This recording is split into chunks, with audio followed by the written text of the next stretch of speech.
Today we have the 2022 Hyundai Tucson. This is a hybrid electric petrol vehicle. It has done just under 69,000 miles with an automatic transmission.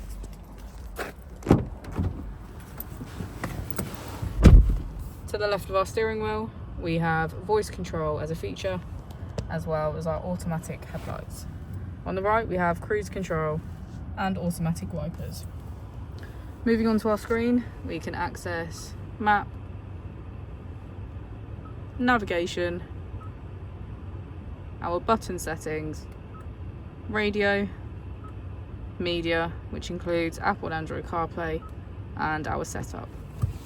If we put the vehicle into reverse, we can see that it comes with a parking camera with parking sensors. Just below we have our dual zone climate control.